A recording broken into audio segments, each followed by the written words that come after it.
औज़ुबिल्लाहिमिनश्शैतानिर्रजीम बिस्मिल्लाहिर्रहमानिर्रहीम।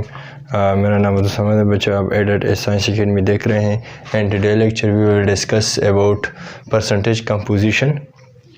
हम unit number 4 stoichiometry में काम कर रहे हैं।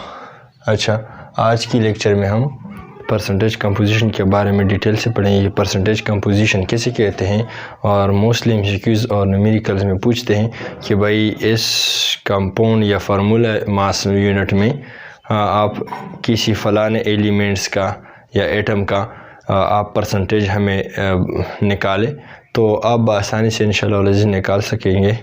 तो आइए पढ़ते हैं कि परसेंटेज कंपोजिशन है क्या और हम इसको किस तरह कैलकुलेट कर सकते हैं। तो डिटेल के साथ पढ़ेंगे। तो बच्चों, परसेंटेज कंपोजिशन की जो डेफिनीशन है, the percent by mass of each element in a compound is called percentage composition of a compound. Let's suppose किसी कंपाउंड में जिस तरह के ये है एसिड H2SO4। H2SO4 में बच्चों ये वाला क्या है, H2SO4 हाइड्रोजन है, इसमें सल्फ़र है और इसमें ऑक्सीजन है। इसकी जो टोटल मास बन चुकी हैं हाइड्रोजन से, सल्फ़र से और ऑक्सीजन से बन चुकी है। तो लिहाजा इसमें हाइड्रोजन की बाई मास कितनी पोर्शन है, सल्फ़र की कितनी पोर्शन है और ऑक्सीजन की कितनी पोर्शन है बाई मास। हम इसको परसेंट में जस्ट रिप्रेजेंट करते हैं। इसको सिंपली कहते हैं परसेंटेज कंपोजिशन। इसको कहते हैं परसेंटेज कंपोजिशन। जब अच्छा, तो अभी हम इसकी फार्मूला पढ़ते हैं और इसी फार्मूला की जो परसेंटेज कंपोजिशन है, इस फार्मूले पर हम क्या करेंगे, न्यूमेरिकल सॉल्व करेंगे। तो जो सारा जो डेफिनीशन का जो खेल है आपकी जहन में आ जाएगी। तो डेफिनीशन की एक्सप्लेनेशन से डेफिनीशन बाज़ औक़ात जहन में नहीं आता, तो जब हम न्यूमेरिकल कर लें तो इस पर आसानी से आपको समझ आ जाएगी। तो फार्मूला बच्चे परसेंटेज कंपोजिशन की हैं। इससे पहले हम इसकी पढ़ते हैं कि परसेंटेज कंपोजिशन को किसी भी कंपाउंड का या फार्मूला कंपाउंड या मॉलिक्यूल का जो हम परसेंटेज कंपोजिशन को डिटरमाइन करते, तो इसके लिए बच्चों कुछ चीज़ों की ज़रूरत हमें मालूम करना पड़ते हैं कि ये चीज़ें हमें मालूम हो। तो सबसे पहले जो हमें मालूम होना चाहिए वो जो determine element present in a compound. जब भी हम किसी भी मॉलिक्यूल में वो जो मुख्तलिफ़ एलिमेंट्स की परसेंटेज कंपोजिशन निकालते हैं, तो सबसे पहले ये काफ़ी ज़रूरी है कि इस मॉलिक्यूल में हमें यह पता हो कि इसमें फ़लाना एलिमेंट्स मौजूद है। जिस तरह के H2SO4 में अगर हम परसेंटेज कंपोजिशन निकालना चाहें तो हमें मालूम होना चाहिए कि इसमें हाइड्रोजन है, सल्फ़र है, ऑक्सीजन है। अदरवाइज़ हमें अच्छी तरह से फिर कैलकुलेट नहीं कर सकते। The calculated things will be wrong, फिर ये गलत होगी जब हमें टोटल एलिमेंट्स का पता ना हो कि इसमें कितना टाइप्स ऑफ एलिमेंट है इस मॉलिक्यूल या फार्मूला यूनिट में। दूसरी बात, मॉलिक्यूलर मास या फार्मूला मास। मॉलिक्यूलर मास या फार्मूला मास हमें एक मॉलिक्यूल या फार्मूला यूनिट का पता होना चाहिए, और ये दोनों हम एक्सपेरिमेंटली मालूम कर सकते हैं। एक्सपेरिमेंट से हमें पता चलता है कि भाई किसी भी मॉलिक्यूल में या फार्मूला यूनिट में कितनी टाइप्स ऑफ एलिमेंट्स हैं और इसके मॉलिक्यूलर मास क्या है। तो एक्सपेरिमेंटली हम डिटरमाइन कर सकते हैं। तो लिहाजा जब ये दो हमें मालूम हो जाए तो फिर का परसेंटेज कंपोजिशन हम बआसानी मालूम कर सकते हैं। तो हम फार्मूला अप्लाई करते हैं परसेंटेज ऑफ इन एलिमेंट्स। तो ये हम इस फार्मूले को अप्लाई करते हैं। तो the total mass of the elements in a compound but a total mass of the compound multiply 100। किसी भी एलिमेंट इन अ कंपाउंड या मॉलिक्यूल जब हम इसकी परसेंटेज को मालूम करते हैं तो total mass of that element हम ऊपर लिखेंगे और total mass of the compounds पर डिवाइड करेंगे। Total mass of the element जिसकी हम परसेंटेज कंपोजिशन निकालना चाहते हैं और total mass of the compounds पर डिवाइड करेंगे और 100 के साथ मल्टीप्लाई करेंगे, चूँकि हम 100 में मालूम करते हैं। या ये फार्मूला और ये फार्मूला एक ही चीज़ है। Or gram atomic mass of an elements, जो हम इसकी percentage composition, let's suppose hydrogen की परसेंटेज मालूम करते हैं, तो gram atomic mass of hydrogen लिखेंगे और इसके साथ क्या मल्टीप्लाई करेंगे, इस कंपाउंड में जितने नंबर ऑफ हाइड्रोजन हैं यहाँ पर इसको मल्टीप्लाई करेंगे। तो मल्टीप्लाई किया, फिर हम total mass of the compound, total mass compound इसकी जो टोटल मास है मोलर मास, इस पर हम डिवाइड करेंगे और 100 के साथ मल्टीप्लाई करेंगे। किस तरह, तो इस तरह हमने एग्जांपल लिया है 1.11 एग्जांपल है, calculate the percentage composition of sulphuric acid, H2SO4 की परसेंटेज कंपोजिशन मालूम करें। अच्छा, तो हम इसको मालूम करने जा रहे हैं सोल्यूशन। सबसे पहले molar mass of the H2SO4, molar mass H2SO4 की हम मालूम करते हैं।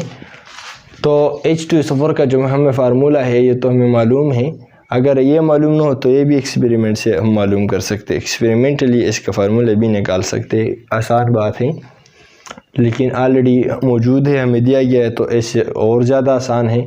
तो H2SO4 की जो मोलर मास है तो किस तरह हम निकाल सकते हैं, 2 हाइड्रोजन है, ठीक है, लिख दिया, 2 के साथ हाइड्रोजन को मल्टीप्लाई किया, 1 सल्फ़र है प्लस सल्फ़र का मास, 4 ऑक्सीजन है प्लस 4 क्रॉस ऑक्सीजन की जो नंबर है इसके साथ हमने मल्टीप्लाई किया और ये हाइड्रोजन, सल्फ़र और ये वाला 3 फ्रैक्शंस हमने जमा करवाए।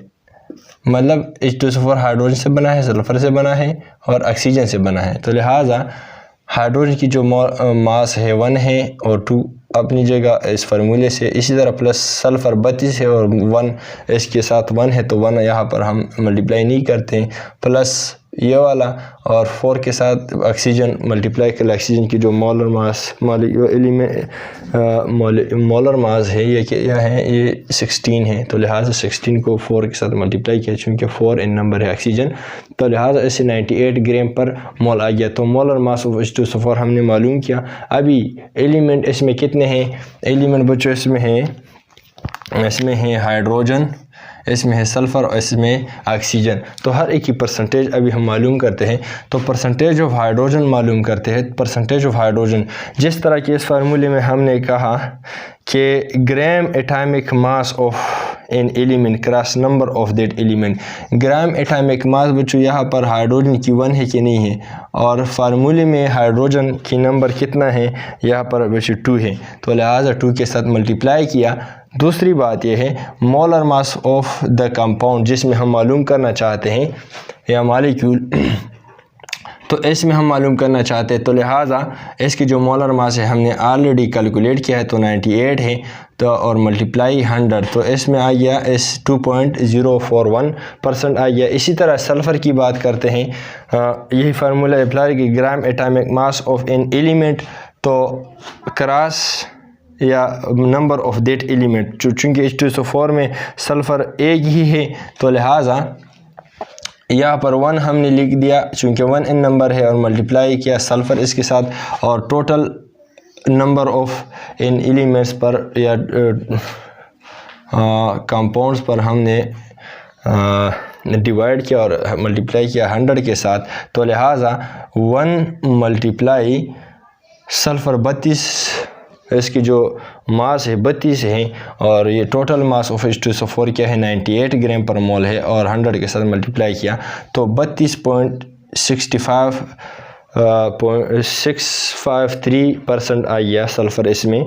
और इसी तरह अगर हम ऑक्सीजन की मालूम करना चाहें तो ऑक्सीजन की परसेंटेज हम किस तरह मालूम कर सकते हैं, तो लिहाजा इस फार्मूले से ग्राम एटॉमिक मास मतलब ऑक्सीजन की ये कितने है 16 है, और number of in elements present in a compound, oxygen कितने नंबर में है, इसमें 4 में है, तो लिहाजा यहाँ पर हमने 4 में मल्टीप्लाई किया है, तो 4 क्रॉस 16 और टोटल पे डिवाइड कर ले। यहाँ पर जो हमने लिखा है total mass of the compound पर डिवाइड किया है, तो लिहाजा total mass of the compound 98 है तो 100 आ गया, तो 65 पॉइंट समथिंग इसकी परसेंटेज है। अगर आप या तो एक स्टेप से इसकी जो परसेंटेज है मालूम कर सकते हैं, यू कैन डिटरमाइन स्टेप से आप मालूम कर सकते हैं इसकी परसेंटेज। और अगर ये स्टेप आप नहीं करना चाहते तो इनडायरेक्ट तरीके से भी मालूम कर सकते हैं, क्योंकि सल्फ़र में कितने H2SO4 में कितने एलिमेंट्स है, हाइड्रोजन है, सल्फ़र है, ऑक्सीजन है। तो इस दो का मालूम किया तो इसका इससे हम मालूम कर सकते हैं परसेंटेज। चूँकि परसेंट 100 में हम मालूम करते तो 100 पोर्शन से हाइड्रोजन और सल्फ़र की जो परसेंटेज इसको निकाल दे तो ऑक्सीजन की रह जाएगी। तो हाइड्रोजन की जो परसेंटेज 2 है और सल्फ़र की 32 है, तो 100 से इसको मनफी कर ले तो 65.306% क्या यह इनडायरेक्ट तरीके से ऑक्सीजन। तो लिहाजा ये वाला और ये वाला एक ही चीज़ है, अगर सारा की मालूम कर एक रह जाए तो एक ही आप इनडायरेक्ट तरीके से भी मालूम कर सकते हैं। इसी तरह दूसरे जो न्यूमेरिकल है, what is the percentage of element in benzene and glucose. Benzene और ग्लूकोज में हर एक एलिमेंट का जो परसेंटेज है आप निकालिए। तो लिहाजा सोल्यूशन दिया गया है, बेंजीन का मैं मालूम करूँगा, बच्चे ग्लूकोज का आप मालूम कर ले, बस यही तरीका है, काफ़ी आसान है। Molar mass of C6H12 C6H6 अब हम मालूम करते हैं। तो C6H6 6 कार्बन है प्लस 6 हाइड्रोजन है, इसमें 6 कार्बन का मास है 12 और प्लस 6 हाइड्रोजन है, हाइड्रोजन का मास है 1। तो इसको बच्चे मल्टीप्लाई जमा कर ले 78 ग्राम पर मोल बनता है। सो लिहाजा मोलर मास ऑफ बेंजीन, ये बेंजीन का मोलर मास है, मोलर मास ऑफ बेंजीन ये ऑर्गेनिक कंपाउंड है तो इसका मोलर मास है 9। हम परसेंटेज ऑफ कार्बन मालूम कर सकते हैं, परसेंटेज ऑफ हाइड्रोजन मालूम कर सकते हैं। तो परसेंटेज ऑफ कार्बन क्या है, परसेंटेज ऑफ कार्बन हम इस तरह मालूम कर सकते हैं।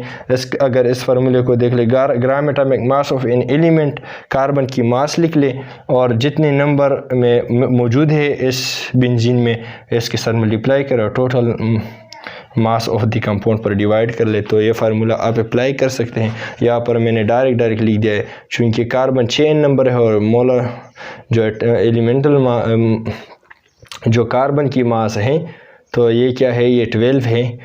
12 इसकी जो मोलर मास है तो 6 क्रॉस 12 और जो टोटल मास ऑफ बेंजीन है 78 है और 100 के साथ मल्टीप्लाई किया तो 92.3% बाई मास बेंजीन में कार्बन मौजूद है। और हाइड्रोजन कितने मौजूद है बाई परसेंट, हाइड्रोजन बेंजीन में कितने हैं, 6 हाइड्रोजन है। यहाँ पर अगर हम देख ले 6 हाइड्रोजन है और हाइड्रोजन की जो मास है ये 1 है, तो 6 को 1 के साथ मल्टीप्लाई किया है और टोटल पे डिवाइड किया और 100 के साथ बच्चों मल्टीप्लाई किया तो इससे 7.69% आता है। तो लिहाजा बेंजीन में 7.6% बाई मास हाइड्रोजन है और 92% बाई मास कार्बन है। तो लिहाजा आप इसी तरह ग्लूकोज की भी मालूम कर सकते हैं। क्या कर लें, ग्लूकोज का बच्चे सबसे पहले मोलर मास मालूम करें, मोलर मास, और फिर इसमें कार्बन की परसेंटेज मालूम करें, हाइड्रोजन की परसेंटेज मालूम करें और ऑक्सीजन की परसेंटेज मालूम करें। तो ये आसानी से आप कैलकुलेट कर सकते हैं। तो यहाँ तक काफ़ी था। आपने भाई को दुआ में याद रखिए, अपनी सेहत का ख्याल रखिए। अगर आपने अभी तक मेरे चैनल को सब्सक्राइब नहीं किया तो बच्चों चैनल को सब्सक्राइब करें और वीडियो को लाजमी लाइक करें। और अगर आपको कुछ और प्रॉब्लम है तो आप कमेंट्स में पूछ सकते हैं, मैं अगर आपका मदद कर सकता हूँ तो आपके लिए ये प्रॉब्लम सॉल्व कर सकता हूँ जहाँ पर भी प्रॉब्लम है। तो इसके अलावा जितने जो ये लेक्चर्स है, अदर जो केमिस्ट्री के लेक्चर है प्लेलिस्ट में आप देख सकते हैं। आप प्लेलिस्ट में जाए और यहाँ से आप मुख्तलिफ जो केमिस्ट्री के लेक्चर्स है 1 बाई 1 आप सीरीज़ में देख सकते हैं विदाउट एनी टेंशन। तो थैंक यू वेरी मच।